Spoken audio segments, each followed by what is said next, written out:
on his way out. He's a legend of a crocodile, the OG, the first big croc we've ever had at Australia Zoo. My dad grew up with Monty, bit of a love-hate relationship. Well, a love-love relationship, I suppose you could call it. Dad loved Monty, Monty loved trying to eat Dad, so it was a lot of fun for both of them.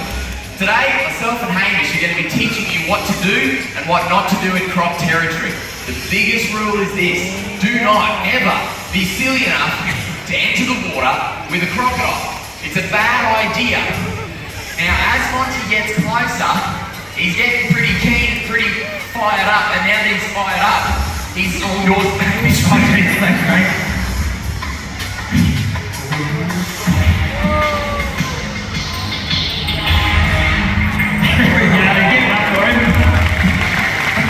Now, Monty's a big croc, how beautiful is he? And you can strike out from the tip of his nose to the base of his tail. Now, he can do that in the blink of an eye, so hard and fast. Absolutely no animal in the Australian bush is going to be able to avoid that attack, especially when he's coming out of deep, dark, murky water. But he will strike for two reasons. Now, number one, to get a bite to eat, but number two, to defend his territory. Now, Robert, he's had a bite to eat. Yeah. So maybe we'll go and get his territory. What could go wrong? Let's give it a go. Hey, big boy. Hey, Monty. Good boy. He looks to be pretty keen today. Now, Monty, like all crocodiles, he relies on camouflage to catch his prey. That is the main secret to the success for crocodiles. Hey, big boy. Now, you notice with Monty, even when he is relatively keen, he's often submerging underneath the surface of the water. And the reason for that, hey big boy, hey Monty, is because he's trying to be an ambush predator. He sits underneath the surface, always getting keen. He'll go under when he really means business, like this. Watch this, ready? Out here, hey big boy, hey Monty. Goes under the surface of the water, gets ready to put on a good hit, plants his feet, hey big boy, and like that, there's a decent strike. Up here, mate, up here, Monty, big boy. There you go, good boy, Monty. Give it up for Monty, what a legend. So, we want to kind of slow things down there a little bit so you can see the way that crocodiles act. The closer you get to the water's edge, the more fired up and the more keen Monty will be. And you know when they submerge, that is when he's ready to use all of those predatory tactics. But Monty's got another great trick up his sleeve. This is the tail walk. It's not actually a trick. This is completely natural behaviour. Over to you, Hamish. Absolutely, and not only is it natural behaviour, but it's one of the first hunting methods that crocodiles will use in the wild.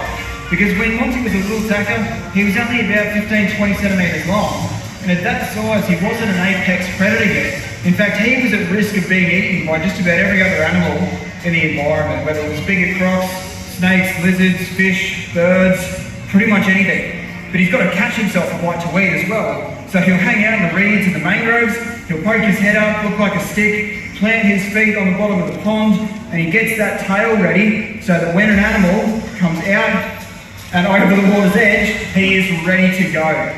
Now, for a little croc, you might be thinking frogs, insects, small birds and mammals, but as crocs get bigger, they need bigger food.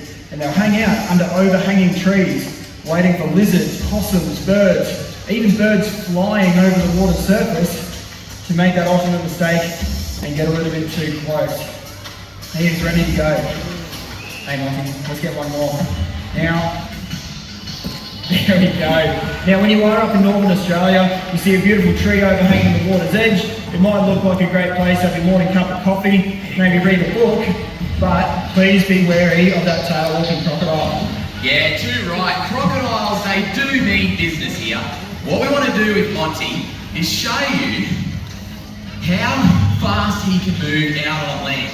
Now you've got to remember, even though Monty is really, really quick, thanks to that tail, in the water and at the water's edge, once he's out on land, once he's out on land, he loses that element of surprise very quickly. Hey big boy, near the water's edge, this is where he's quick. Look at how keen he is to strike. But look at what happens. Hey Monty, come over this way. Look at what happens if we slow it down and get him all the way out of the water here for a moment. Watch this, watch this. Let's get him straightened up a bit. Hey Mont. Hey big boy. Hey big boy. What do you think? Now watch this. Once he's out on land, I'm easily able to move backward much quicker than Monty can come forward. And that's just how he's built. Yeah, give it up for him, hey? What a legend. Now, watch the difference.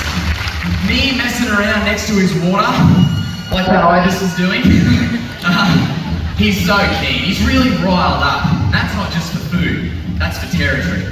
But once I'm out on land, I can be really silly and sit right in front of his head. And he's making no attempt to come and grab me. He's finished his food, he's ready and raring to go, but he doesn't care. He's not, really couldn't care less. In fact, let's put my money where my mouth is. This makes me nervous, but let's do it. Let's lay down in front of him. Let's see how we go. Let's lay down in front of him. Here. And look at that. He doesn't care at all. I can just have a nap. I'm not going to stay here very long, but he really could care less. Once again, I come down where Mr. Ibis is. Hey, Mon, what do you think? What happens if I touch the water? Hey, Monty. Ooh, the water's lovely. Great day for a swim. That's what gets him keen. That's what piques his interest. He's full of food. He's enjoying sitting out on land, but he hears someone in his water and he's got to go and defend his territory. This is what crocodiles are all about. Hunting, striking from the water's edge. So for us humans, the message is very, very simple. Don't do this. Don't interact or recreate within that 5 metre strike zone or in the water itself.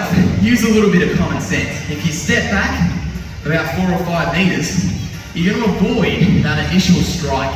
From even the quickest, biggest crocodile on its best day, you're going to miss that strike, no worries at all.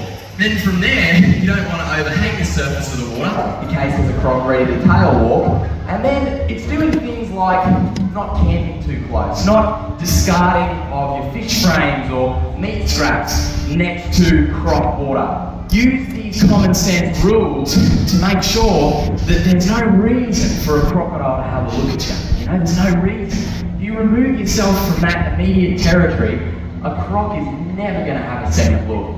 And the reason why we stress this, the reason why we do this, is for crocodile conservation. Preserving human life preserves crocodile life as well. Every time someone gets grabbed, if they get a little bit too close, there's a crocodile that's habituated to humans, there's a bite that occurs. What do you hear on the news? If someone gets bitten, let's go out and kill the croc. That's what everyone says. And that is a backwards way of thinking. We're not into that, not one bit. Crocodiles are just doing what they've been doing for 200 million years. We can't expect to come in here and just own the waterways. They're ours now, deal with it. That's a very arrogant way of thinking.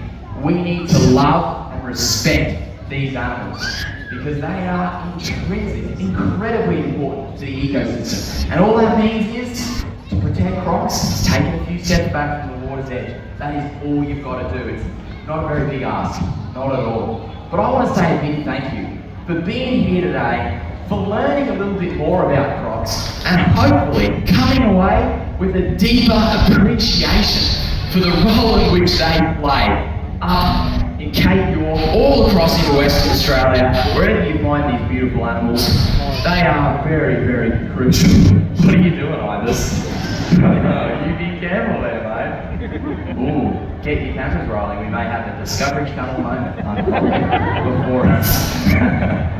You too, the joke's over. But all jokes aside, we are so passionate in continuing the legacy, you're on, continuing the legacy of the bloke on the big screen, the most passionate wildlife warrior to ever walk the face of the earth, the person more in love, more passionate about crocs than anyone who ever exists. What an honour it is to work with the very same crocs that he did and to carry on the legacy of my dad. Thank you for helping us do that.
me. Share my wildlife with me.